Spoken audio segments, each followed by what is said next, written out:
اللہ تعالیٰ نے ماہ رمضان کے اندر آخری عشرے میں ایک رات تمہیں عطا فرما دی ہے، اور وہ ایک رات ایسی رات ہے کہ لیلۃ القدر خیر من الف شہر، وہ ایک رات ہزار اہل ایمان روزہ دار مردوں اور عورتوں کے لیے طلوع فجر تک استغفار کرتا رہے۔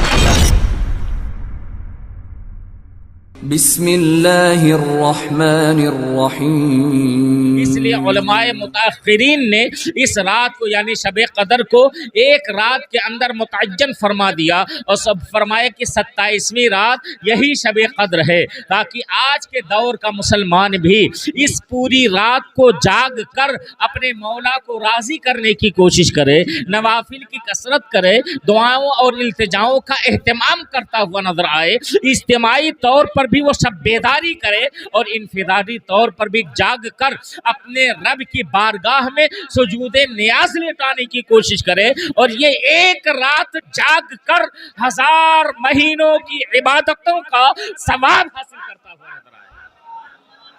قرآن مقدس میں سوال یہ پیدا ہوتا ہے کہ اللہ نے شب قدر ہمیں کیوں عطا فرمائی، آخر اس کی وجہ کیا ہے، شب قدر ہمیں کیوں دی گئی؟ یہ تو 1000 مہینوں سے افضل ہے نا، تقریباً 84 سال یا اس سے کم کچھ زیادہ، اتنے سال ہوتے ہیں 1000 مہینے کا، ایک رات کو 1000 مہینے کے برابر قرار دے دیا گیا ہے، ایک رات کو 1000 مہینوں سے افضل قرار دے دیا گیا ہے، صرف ہماری سہولت کے لیے، صرف ہمیں اللہ رب العزت کی بارگاہ کا قرب پانے کے لیے، صرف ہمارے دلوں کے اندر تقویٰ کی لہر پیدا کرنے کے لیے، ہمارے دلوں کے اندر پرہیزگاری کا نور روشن فرمانے کے لیے اللہ رب العزت نے اس ایک رات کو ہمیں عطا فرما دیا۔ کیا ہم نے سنا نہیں ہے صحابہ کرام کے درمیان حضور رحمت عالم صلی اللہ تعالی علیہ وسلم نے بیان فرمایا، اگلی امتوں میں کوئی شخص تھے، حضرت یوشع نام تھا ان کا غالباً،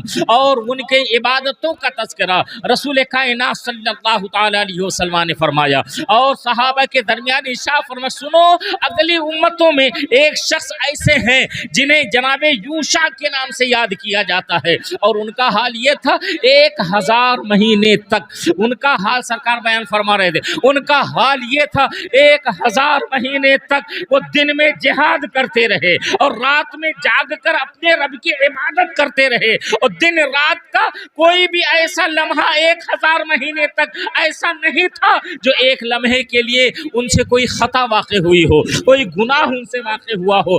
بڑے ہی اللہ کے نیک بندے تھے، بہت ہی زیادہ عبادت گزار بندے تھے۔ صحابہ کرام یہ واقعہ سنتے ہیں، آنکھوں میں آنسو آ جاتے ہیں، دل کے اندر حسرت پیدا ہوتی ہے، دل میں ٹیسیں اٹھنے لگتی ہیں، یا رسول اللہ کیا ہمیں وہ سعادت نہیں مل سکتی ہے، کیا ہمیں وہ خوش بختی نہیں مل سکتی ہے، کیا ہمیں وہ عظیم ترین معیار نہیں حاصل ہو سکتا ہے، کیا ہمیں وہ حضرت یوشع بن نون جیسا عظیم مقام کیا آپ کی امت میں سے کسی کو حاصل نہیں ہو سکتا ہے؟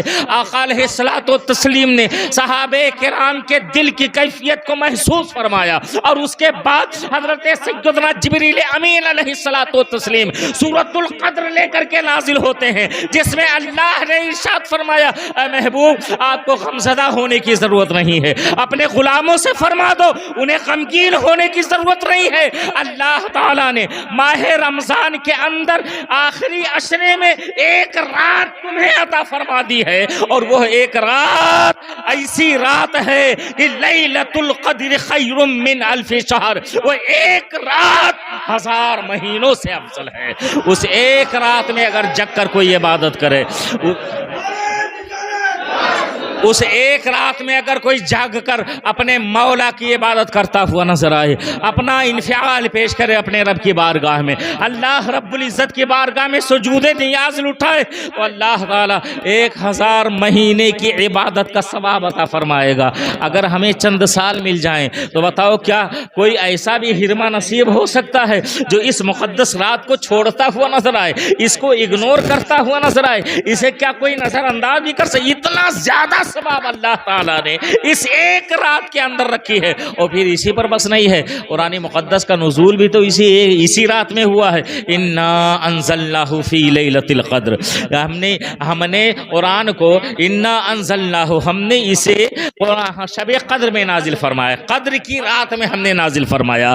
وما ادراک ما لیلۃ القدر، اور تم نے کیا جانا یہ لیلۃ القدر ہے کیا، تمہیں پتا کیا ہے؟ یہ اپنی طرف مخاطب کرنے کا ایک انداز ہوتا ہے، یہ انسانی فطرت ہوتی ہے۔ جب کوئی اہم بات کوئی کہنا چاہتا ہے، اہم گفتگو جب کرنا چاہتا ہے، کسی اہم شخصیت یا کسی اہم چیز کے بارے میں لوگوں کو بتانا چاہتا ہے، تو سوالیہ نشان وہاں پہلے قائم کیا جاتا ہے، پہلے استفہامیہ جملہ پیدا کیا جاتا ہے، کیا تم جانتے ہو فلاں چیز کو؟ ارے تم کیا جانو اسے، تمہیں کیا پتا ہے اس کے بارے میں؟ ارے تمہیں کیا خبر ہے اس کے بارے میں؟ تو انسان کا ذہن متوجہ ہوتا ہے، انسان کا وجود اس طرح متوجہ ہوتا ہے۔ بالکل یہی انداز ہے اللہ رب العزت کے مقدس کلام کا، اور ارشاد فرمایا وما ادراک ما لیلۃ القدر، تم نے کیا جانا یہ لیلۃ القدر کیا ہے، کیا تمہیں کچھ پتا ہے؟ اب ارشاد فرما رہا ہے، اب ارشاد فرما لیلۃ القدر خیر من الف شہر، یہ لیلۃ القدر، یہ شب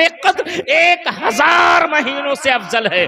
اور پھر اس کے بعد ارشاد فرمایا تنزل الملائکۃ والروح فیہا باذن ربہم، یہ ایسی مقدس رات ہے نا کہ فرشتے نازل ہوتے ہیں اپنے رب کے حکم سے، اپنے رب کے حکم سے اس رات میں آسمان کے فرشتے نازل ہوتے ہیں، اور تنہا فرشتے نہیں، حضرت جبریل امین لے کر کے انہیں اترتے ہیں۔ اور پھر کیا ہوتا ہے؟ حدیث مبارکہ کے اندر ہے ہر اہل ایمان کے گھر میں حضرت جبریل امین فرشتوں کے ساتھ حاضری دیتے ہیں، انہیں سلامتی کی دعائیں دیتے ہوئے نظر آتے ہیں۔ اور یہ کب تک ہوتا ہے؟ کب تک یہ چلتا رہتا ہے سلسلہ؟ فرشتے جو سلامتی کی دعائیں دیتے ہیں، جانتے ہو یہ سلسلہ کب تک حتی مطلع الفجر، طلوع فجر کے وقت تک یہ سلسلہ چلتا رہتا ہے۔ جب صبح صادق کا سپیدہ نمودار ہوتا ہے، جب اذان کا، جب فجر کا وقت شروع ہوتا ہے، اس کے بعد یہ سلسلہ بند ہوتا ہے۔ ہر اہل ایمان کو سلامتی کی دعا فرشتے دیتے ہوئے نظر آتے ہیں۔ میں ایک بات آپ کو بتا دینا چاہتا ہوں، ایک دو فرشتوں کے حوالے سے ایک دو باتیں میں آپ کو پڑھ کر کے سنا دینا چاہتا ہوں، تاکہ پتہ چلے کس قدر عظمت والی یہ رات ہے، کس قدر محبت والی یہ رات ہے۔ جانتے ہو صاحب تفسیر روح البیان حضرت علامہ اسماعیل حقی رحمت اللہ تعالیٰ علیہ اپنی تفسیر روح البیان کے اندر تحریر فرماتے ہیں، ایک فرشتہ ایسا ہے کہ جس کا سر عرش کے نیچے ہے، جس کا سر عرش کے نیچے ہے، اور اس کا دونوں پاؤں ساتویں زمین تک پہنچا ہوا ہے، تحت الثری تک اس کا پاؤں لگا ہوا ہے، زمین کے جڑوں میں اس کا پاؤں ہے، اس کے 1000 سر ہیں، ایک سر نہیں ہے، 1000 سر ہیں، اور ہر سر عالم دنیا سے بڑا ہے۔ ایک یہ جو ہماری دنیا ہے نا، زمینی دنیا، یہ زمینی دنیا، ایک سر زمینی دنیا سے بڑا ہے، اور اس فرشتے کے 1000 سر ہیں۔ اور پھر آگے فرماتے ہیں اور ہر سر میں 1000 چہرے ہیں، ہر چہرے میں 1000 منہ ہے، ہر منہ میں 1000 زبانیں ہیں، اور ہر زبان سے 1000 قسم کی اللہ کی تسبیح بیان کرتا ہے اور اللہ کی حمد بیان کرتا ہے۔ وہ فرشتہ کس قدر عجیب الخلقت وہ فرشتہ ہے نا، کس قدر عجیب ہے، اور اللہ کی قدرت سے کچھ بعید نہیں ہے۔ اللہ جس کو جیسا چاہے ویسا پیدا فرمائے، جیسا چاہے ویسا پیدا فرمائے۔ تو وہ فرشتہ ہر زبان میں 1000 قسم کی زبان میں اللہ تعالیٰ کی تسبیح و تحمید بیان کرتا ہے۔ ہر زبان کی بولی دوسری زبان سے جداگانہ ہوتی ہے، ایک زبان کی بولی دوسری زبان سے نہیں ملتی ہے۔ وہ منہ سے زبان جب کھولتا ہے تو تمام آسمان کے فرشتے اس کے ڈر سے سجدہ ریز ہو جاتے ہیں۔ اللہ تعالیٰ کہیں اس کے چہرے کے انوار سے وہ فرشتوں کے پر نہ جل جائیں، اس لیے وہ سجدے میں چلے جاتے ہیں۔ ہر صبح و شام ان تمام منہوں سے، ان تمام منہوں اور زبانوں سے وہ اللہ کی تسبیح بیان کرتا ہے۔ اور جانتے ہو حضرت اسماعیل حقی رحمت اللہ تعالی علیہ آگے تحریر فرماتے ہیں، یہ فرشتہ شب قدر میں زمین پر اترتا ہے، آج کی رات میں یہ فرشتہ زمین پر اترتا ہے۔ رسول کائنات صلی اللہ تعالی علیہ وسلم کی امت کے اہل ایمان روزہ دار مردوں اور عورتوں کے لیے طلوع فجر تک استغفار کرتا رہتا ہے۔ اے فرشتہ ہم سب کے لیے، مرد ہوں یا عورت ہوں، ہر ایک کے لیے اللہ تعالیٰ کی بارگاہ میں مغفرت کی دعائیں کرتا ہوا نظر آتا ہے۔ یہ سال میں ایک بار یہ فرشتہ نازل ہوتا ہے اور عرش اعظم سے یہ نازل ہوتا ہے، زمین پر تشریف لاتا ہے، اہل ایمان کے لیے یہ دعائیں کرتا ہوا نظر آتا ہے۔ اور یہ اس فرشتے کی دعا جسے مل جائے، اور ظاہر سی بات ہے اسے ہی ملے گی دعائیں جو اس رات کو شب بیداری کرتا ہے، اس رات کو جاگ کر اپنے مولا کا ذکر کرتا ہے۔ اور یاد رکھیں، میں نے اس سے پہلے بھی شب برات میں بھی کہا تھا، اللہ کا ذکر کرنے جتنا ثواب ملتا ہے سننے میں بھی اتنا ہی ثواب ملتا ہے۔ احادیث آپ سنیں، قرآن پاک کی آیتیں سنیں، اچھی باتیں آپ سنیں، تو بیان کرنے والا جتنے ثواب کا مستحق بنتا ہے اتنا ہی ثواب اللہ تعالیٰ سننے والے کو بھی عطا فرماتا ہے۔ اور یہ فرشتے نازل کیوں ہوتے ہیں؟ آخر شب قدر میں فرشتے نازل کیوں ہوتے ہیں جبکہ فرشتے خود تسبیح و تقدیس اور تحلیل کے تمنگر ہیں؟ حال یہ ہے کہ تمام فرشتے خود تسبیح و تحلیل بیان کرتے ہیں۔ ان سے زیادہ تسبیح کرنے والا کیا کوئی ہو سکتا ہے؟ کیا ان سے زیادہ تسبیح اللہ کی حمد کرنے والا کوئی ہو سکتا ہے؟ جب انسان نہیں تھا، جب جنوں کا وجود نہیں تھا، جب جنوں کو پیدا نہیں کیا گیا، جب انسانوں کو نہیں پیدا کیا گیا، اس سے پہلے سے فرشتے ہیں، اور فرشتے اللہ کی ہمہ وقت تسبیح ہی بیان کرتے ہیں۔ اللہ نے جس کام پر انہیں لگا دیا ہے اب اسی کام کے اندر لگے ہوئے ہیں۔ فرشتے ہیں جو بیٹھ کر کے کوئی اللہ کی تسبیح کر رہا ہے، کوئی کھڑے ہو کر کے اللہ کی تسبیح بیان کر رہا ہے، کوئی اپنے کروٹ پر اللہ کی تسبیح بیان کر رہا ہے، کوئی قعدے کی حالت میں اللہ کی تسبیح بیان کر رہا ہے، کوئی سجدے کی حالت میں اللہ کی تسبیح بیان کر رہا ہے، کوئی رکوع کی حالت میں اللہ کی تسبیح بیان کر رہا ہے۔ مختلف فرشتوں کی مختلف ذمہ داریاں ہیں، ہر فرشتے کی تسبیح جدا گانا ہے، اور ہر کوئی اللہ کا اور کچھ فرشتے ایسے بھی ہیں جو رسول کائنات صلی اللہ تعالیٰ علیہ وسلم کی بارگاہ میں صلاۃ و سلام کا نذرانہ پیش کرتے ہیں۔ ان کی ڈیوٹی لگا دی گئی ہے، جب سے اللہ نے پیدا فرمایا وہ آج تک رسول کائنات صلی اللہ تعالیٰ علیہ وسلم پر درود پڑھ رہے ہیں، صبح قیامت تک پڑھتے رہیں گے۔ اور کچھ اسپیشل فرشتوں کو اللہ نے پیدا فرمایا ہے، وہ اسپیشل فرشتے ہیں جنہیں پیدا فرمایا ہے، اور ان میں سے روزانہ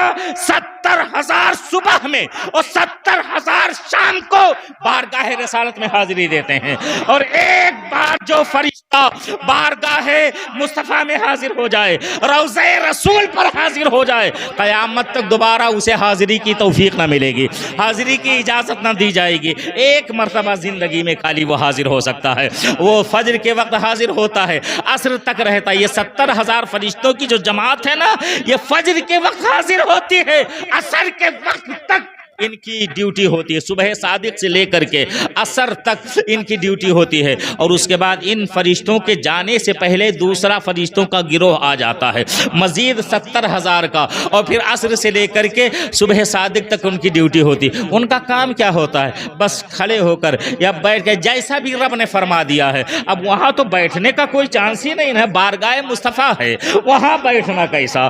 وہاں تو اچھے لوگوں کا کلیجہ پانی بن کر بہنے لگتا ہے۔ وہ تو سب سے زیادہ نازک مقام ہے، اس تو سب سے زیادہ ادب کی جگہ، پوری کائنات میں سب سے زیادہ ادب کا کوئی مقام ہے تو روضہ مصطفیٰ۔ سب سے زیادہ ادب کا مقام اگر کوئی جگہ ہے تو روضہ رسول ہے۔ اور جانتے ہو وہاں کا جو ادب والا بن گیا، وہاں کا جو ادب والا بن جاتا ہے، اللہ اس کے دل کو پرہیزگاری کے لیے منتخب فرما لیتا ہے، جو اس بارگاہ کا مؤدب بن گیا۔ اور میں نہیں کہتا اسے، قرآن پاک آپ پڑھیں، اللہ رب العزت ارشاد ان الذین یغضون اصواتهم عند رسول اللہ اولئک الذین امتحن اللہ قلوبهم للتقوی لهم مغفرۃ واجر عظیم۔ اللہ ارشاد بے شک وہ لوگ جو اللہ کے رسول کے پاس اپنی آوازوں کو نیچی رکھتے ہیں۔ کیوں نیچی؟ کیوں؟ ادب کی وجہ سے۔ صرف ادب یہاں مقصود ہے؟ صرف ادب یہاں مقصود ہے، بیان کرنے کا مقصود ادب ہے۔ مطلب یہ اگر میں اپنی زبان میں کہنا چاہوں، جو اللہ کے رسول کے پاس ادب کے ساتھ رہتے ہیں، اولئک الذین امتحن اللہ قلوبہم للتقوی، ان کے دلوں کو اللہ نے پرہیزگاری کے لیے چن لیا ہے۔ لہم مغفرۃ و اجر عظیم، ان کے لیے مغفرت ہے اور بہت بڑا اجر ہے۔ کون لوگ؟ جو ادب والے ہیں۔ پتہ چلا یہ فرشتے نازل ہوتے ہیں، رسول کائنات زمین پر جو فرشتے نازل ہوتے ہیں مصطفیٰ جان رحمت صلی اللہ تعالیٰ علیہ وسلم کی بارگاہ میں حاضری کے لیے وہ سب نازل ہوتے ہیں۔ اور اس کے علاوہ اگر زمین پر نازل ہونے کا تصور فرشتوں کا ملتا ہے تو صرف شب قدر کے اندر ملتا ہے۔ یہ فرشتے زمین پر نازل ہوتے ہیں اور مبارکباد دیتے ہوئے نظر آتے ہیں ہر ایک مسلمان کے لیے، اہل ایمان کے لیے، جو اپنے دل میں محبت رسول رکھتے ہیں، جو ادب والے مسلمان ہیں، ان کے لیے استغفار کرتے ہوئے نظر آتے ہیں۔ اور ویسے بھی اس رات میں تو اللہ کا کرم آگے بڑھ کر مغفرت طلب کرنے والوں کی مغفرت عطا فرماتا ہے نا۔ اللہ کی رحمت بڑھ کر کے مزدہ مغفرت سناتی ہے، جہنم سے آزادی کی بشارت اللہ کی رحمت اس رات میں سناتی ہوئی نظر آتی ہے، بیماروں کو شفا کا مزدہ اسی رات میں اللہ تعالیٰ کی رحمت پکار کر دیتی ہوئی نظر آتی ہے۔ تو یہ رات تو عظمت والی ہے ہی ہے، اور فرشتوں کا اگر سہارا مل جائے، نوری مخلوق کی زبان کا اگر سہارا مل جائے، اور اللہ رب العزت کے اس بے گناہ مخلوق کے زبان اور ان کی دعا کا سہارا مل جائے، تو قسم خدا کی دنیا بھی سنور جائے اور آخرت بھی سنور جائے۔ اس سلسلے میں حدیث قدسی میں رسول کائنات صلی اللہ تعالی علیہ وسلم ارشاد فرماتے ہیں، اللہ ارشاد فرماتا، حدیث قدسی اس حدیث کو کہا جاتا ہے جس کے راوی حضور رحمت عالم صلی اللہ تعالی علیہ وسلم ہوں اور فرمان اللہ تعالیٰ کو ہو۔ حضور ارشاد فرماتے ہیں، اللہ ارشاد فرماتا ہے، گنہگاروں کی سسکیوں اور ہچکیوں کی آواز مجھے تسبیح و تہلیل کی آواز سے زیادہ پسندیدہ ہے۔ مجھے بارگاہ میں جو پسندیدہ چیز ہے گنہگاروں کی، وہ ان کے آنسو ہیں، ان کے ہچکیوں کی آواز ہے۔ اپنے گناہوں کی ندامت کی بنیاد پر، اپنے انفعال کی بنیاد پر، اپنی آنکھوں میں اپنی مزگاں پر شبنم کے قطرات سجا کر جو اپنا انفعال اپنے رب کی بارگاہ میں پیش کرتے ہیں، وہ بہت زیادہ پسندیدہ بندے ہوتے ہیں اللہ تعالیٰ کی بارگاہ سے۔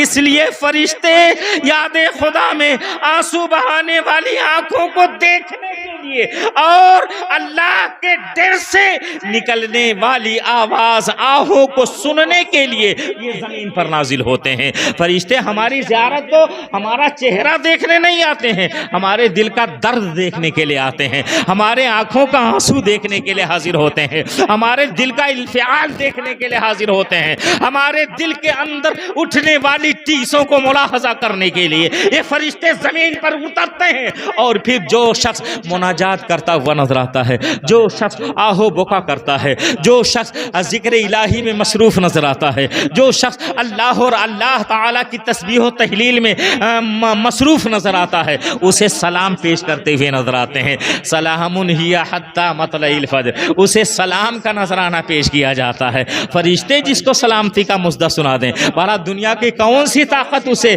پھر ہلاکت کے اندر مبتلا کر سکتی ہے؟ فرشتے سلامتی بھیجتے ہیں اللہ کے ان بندوں پر جو بندے اللہ تعالیٰ کی بارگاہ میں کسی بھی حیثیت سے شب بیداری کر رہے ہوں، مگر یہ شب بیداری لہو و لعب پر مشتمل نہ ہو، کھیل کود پر مشتمل نہ ہو، بلکہ اپنے گھر کے اندر رہیں تو گھر میں کوئی نہ کوئی تسبیح پڑھتا ہوا نظر آئے، مسجد کے اندر رہے تو مسجد کے اندر بھی ذکر الہی میں مصروف نظر آئے، چاہے سن کر کے مصروف رہے، چاہے بیان کر کے یا ذکر الہی کر کے وہ مصروف رہے، اپنے آپ کو اللہ کے ذکر میں اگر مصروف رکھتا ہے تو وہ بندہ قابل مبارکباد بھی ہے، فرشتوں کے سلام کا مستحق بھی ہے، اور فرشتے اس کے سلام کا اس کے اوپر سلامتی نازل ہونے کی دعائیں بھی کرتے ہوئے نظر آتے ہیں۔ بس ایک جو ہے اخیر میں ایک عبادت کے بارے میں بس بتا دوں، یہ رات تو پوری ہے جاگنے کی، نفل کے بارے میں، حالانکہ جس کے فرائض چھوٹے ہیں، بہتر ہے اس کے لیے کہ وہ اپنی جو قضا نمازیں ہیں اس کو ان راتوں میں جتنا ہو سکے اتنا پڑھ ڈالے. کم سے کم جو قرض ہے وہ تو اترے گا، کچھ تو اترے گا. اور نفل بھی پڑھنا چاہے تو نفل بھی کوئی مضائقہ نہیں ہے، پڑھ سکتا ہے. نفل کے حوالے سے ہمارے اسلاف نے بیان فرمایا کہ جو آدمی اس رات میں شب قدر میں 4 رکعت نماز پڑھے، آدھا بیچ میں کرے گا 2 رکعت پر، 4 رکعت نفل نماز پڑھے اور ہر رکعت میں سورہ فاتحہ کے بعد سورۃ القدر 1 مرتبہ، جو ابھی میں نے سورہ پڑھی ہے سورۃ القدر 1 مرتبہ، اور سورہ اخلاص 27 مرتبہ پڑھے. ایک رکعت میں ایک بار سورۃ القدر اور 27 مرتبہ سورہ اخلاص یعنی قل هو اللہ احد پوری سورت پڑھے. تو اس نماز کا پڑھنے والا فرمایا گیا کہ گناہوں سے ایسا صاف کر دیا جاتا ہے گویا آج ہی پیدا ہوا. اللہ اور اللہ تعالی اللہ جل شانہ اسے جنت میں 1000 محلات عطا فرمائے گا جو 4 رکعت اس طرح سے اس رات میں پڑھے.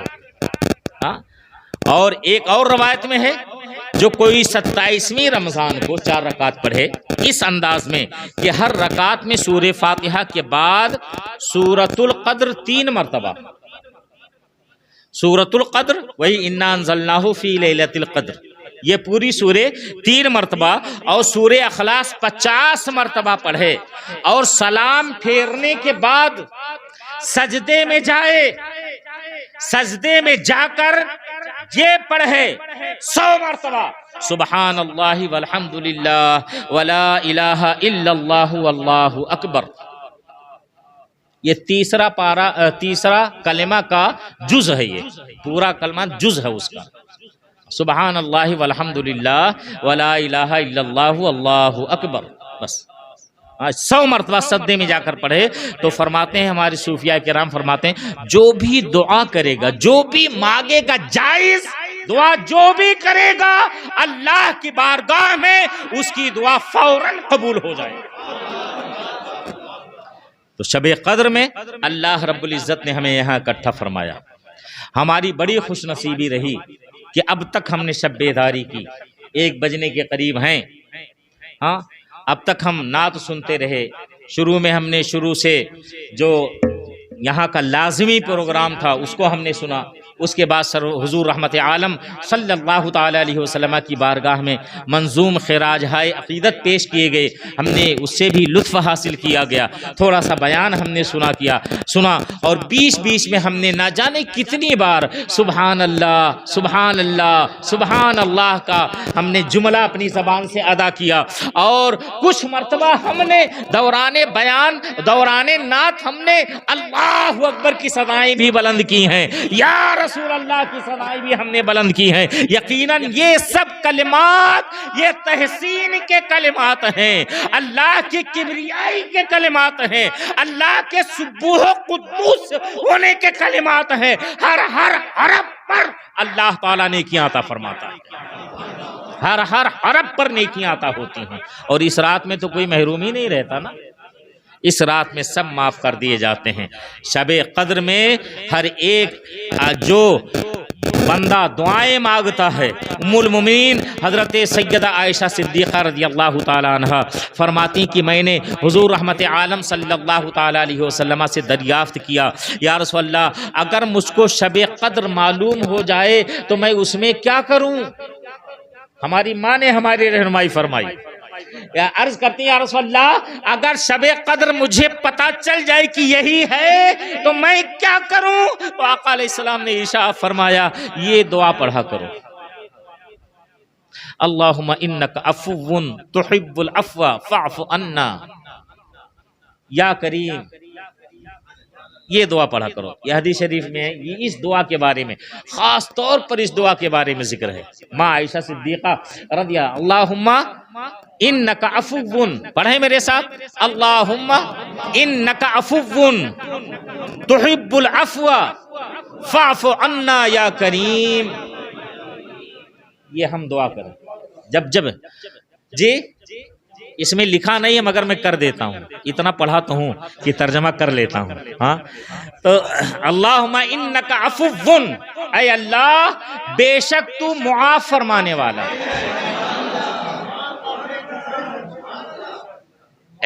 اللہم اے اللہ انکا بے شک تو عفو معاف فرمانے والا ہے، تحب العفو معافی کو پسند فرماتا ہے،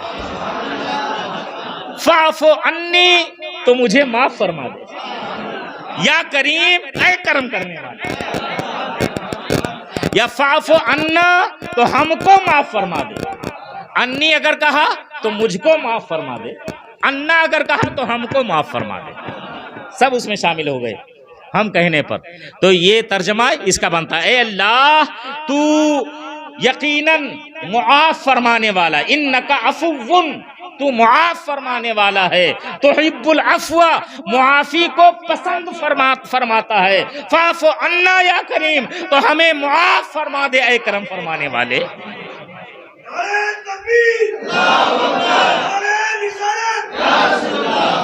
اور ایک دعا اور مروی ہے حدیث شریف میں اس رات کے لیے، اور یہ بھی ہم سب الحمدللہ جانتے ہوں گے اس دعا کے بارے میں. یہ حدیث اس دعا کا بھی ذکر وہ بھی معافی ہی کے تعلق سے ہے.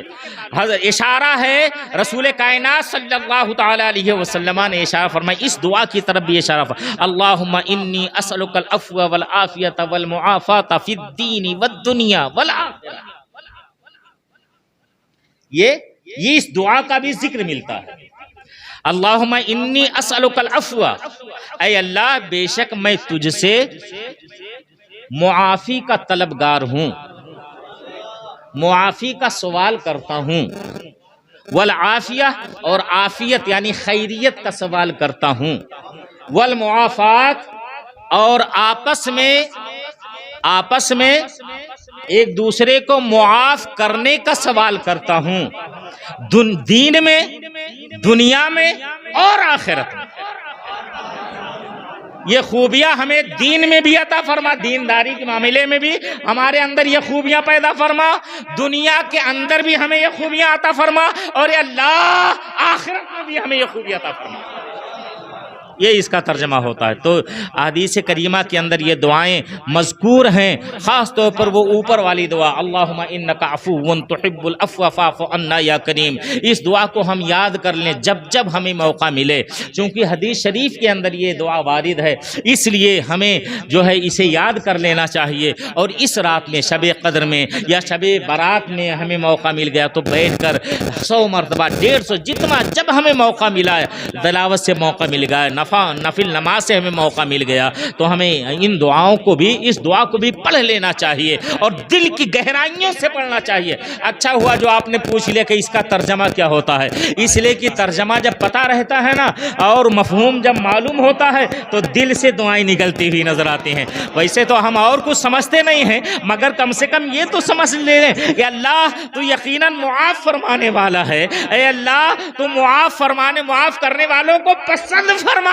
ہے، اے اللہ تو مجھے معاف فرما دے. یہ دل سے کہے گا، ترجمہ سمجھ گیا نا؟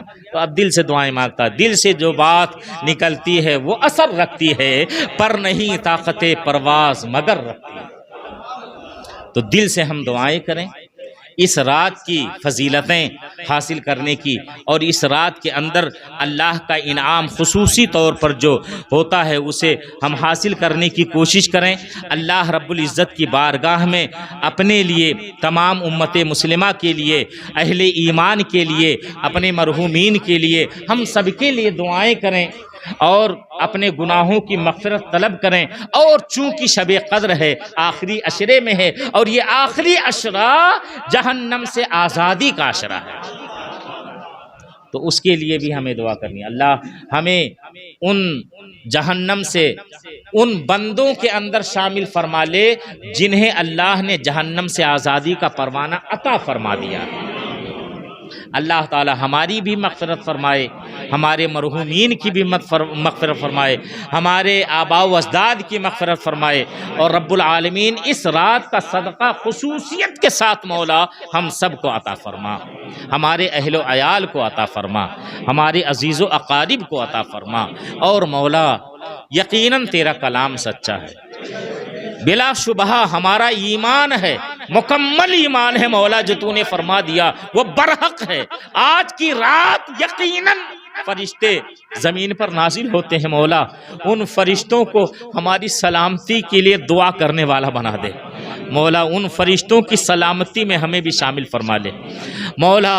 تیرے حبیب علیہ الصلاۃ والتسلیم کہ ایک فرمان کی روشنی میں حضرت جبریل امین اس رات میں نازل ہوتے ہیں اور مومن بندوں سے مصافحہ بھی کرتے ہیں مولا، ہمیں بھی وہ شرف عطا فرما دے، ابھی ہمیں بھی ان سے مصافحہ کی سعادت نصیب فرما دے۔ الہ العالمین تیرے پیارے حبیب علیہ الصلاۃ والتسلیم کے صدقے میں مولا اس رات کے اندر جتنی بھی تیری رحمتوں کا نزول ہوتا ہے مولا، اس کا وافر حصہ ہم سب کو عطا فرما مولا۔ ہم میں جتنے بھی لوگ پریشان حال ہیں مولا، سب کی پریشانیوں کو دور فرما۔ الہ العالمین اس ملک کو امن و امان کا گہوارہ بنا دے، ہماری عزت و آبرو کی حفاظت فرما مولا۔ اس ملک کے اندر ہمیں عزت کے ساتھ جینا نصیب فرما، اور مولا اس ملک کو بد نظروں کی بد نظری سے محفوظ فرما، ہمارے معاشرے کو اسلامی معاشرہ بنا دے مولا تعالی، ہمارے ماحول کو اسلامی ماحول میں ڈھال دے۔ الہ العالمین ہمیں تیرے پیارے حبیب صلی اللہ تعالی علیہ وسلم کی سنتوں کا گرویدہ بنا دے مولا تعالی، سرکار علیہ الصلاۃ والتسلیم کی غلامی کا شرف ہم سب کو عطا فرما۔ الہ العالمین محبت رسول کا حصہ ہمیں عطا فرما مولا، ایمان کی لذت اور ایمان کی چاشنی ہم سب کو نصیب فرما مولا، محبت رسول سے ہماری ایمان کے اندر جلا پیدا فرما مولا، ہماری ایمان کو تازگی اور حرارت عطا فرما، اور مولا ہمیں ایمان کی پختگی کے ساتھ ساتھ عمل صالح کی بھی توفیق عطا فرما مولا، ہماری دعائیں قبول فرما۔ تیرے حبیب علیہ الصلاۃ والتسلیم کے زلف معمبر کا واسطہ، تیرے پیارے نبی صلی اللہ تعالی علیہ وسلم کے نعلین پاک کا صدقہ ہم سب کو عطا فرما، ایمان کی صحت اور توانائی کے ساتھ مولا زندہ رکھ، اور ایمان ہی پر ہمیں خاتمہ نصیب فرما۔ دنیا بھر کے مسلمانوں کی عزت و آبرو جان و مال کی حفاظت فرما مولا، دنیا کے اندر جہاں کہیں بھی مسلمان پریشان حال ہیں ان کی پریشانیوں کو دور فرما، فلسطین پر اپنا خاص کرم نازل فرما، بیت المقدس کو آزادی عطا فرما، فلسطین کے مسلمانوں کو عزم اور حوصلہ عطا فرما مولا، ان کے اندر استقامت کا جذبہ پیدا فرما مولا، ان کے اندر جم جانے کی صلاحیت پیدا فرما، اور الہ العالمین ان کے بچوں نے ابھی تک جو شہادتیں پائی ہیں، ان کے جوانوں نے، بوڑھوں نے، جتنے بھی افراد نے شہادتوں کے جام نوش کیے ہیں مولا، ان کی شہادتیں اپنی بارگاہ میں قبول فرما، اور تیری راہ میں شہید ہونے والوں کے زمرے میں انہیں بھی شامل فرما لے مولا، ان بچوں کے جسم سے بہنے والے خون کے صدقے میں مولا ہماری دعائیں اپنی بارگاہ میں قبول فرما مولا، اس رات کی تمام نعمتیں ہم سب کو عطا فرما مولا، شب قدر کی لذتوں سے ہم سب کو ہمکنار فرما دے مولا تعالیٰ، اس کی برکتیں ہم سب کو عطا فرما، اس کے اندر جتنے بھی تیرے انعامات نازل ہوتے ہیں مولا، ان تمام انعامات میں وافر حصہ ہمیں عنایت فرما مولا، کرم فرما، رحم فرما، فضل فرما الہ العالمین۔ اللہم ربنا تقبل منا انک انت السمیع العلیم وتب علینا انک انت التواب الرحیم، ان اللہ وملائکتہ یصلون علی النبی یا ایھا الذین آمنوا صلوا علیہ وسلموا تسلیما، صلی اللہ علی النبی الامی وآلہ صلی اللہ علیہ وسلم، صلاۃ و سلام علیک یا رسول اللہ۔ اور مولا، جو مسلمان قید و بند کی صعوبتیں برداشت کر رہے ہیں مولا، ان کی رہائی کی سبیل پیدا فرما دے مولا، جیلوں سے ان کی آزادی کا کوئی راستہ پیدا فرما دے مولا، خصوصیت کے ساتھ مولانا عمر عثمانی صاحب اور مولانا مفتی سلمان ازہری صاحب مولا، انہیں رہائی عطا فرما مولا، تیرے حبیب کے ناموس کی خاطر بغیر کسی وجہ کے مولا یہ سب صعوبتیں برداشت کر رہے ہیں مولا تعالیٰ، اپنے کرم سے اس ماہ مبارک کے صدقے میں اور اس شب قدر کے صدقے میں مولا انہیں رہائی عطا فرما اور انہیں آزادی عطا فرما مولا، انہیں باعزت بری فرما، کرم فرما، رحم فرما۔ اللهم ربنا تقبل منا انك انت السميع العليم وتب علينا انك انت التواب الرحيم، وصلى الله تعالى على خير خلقه ونور عرشه سيدنا ومولانا محمد وعلى آله وصحابه اجمعين برحمتك يا ارحم الراحمين بحق لا اله الا الله سيدنا محمد۔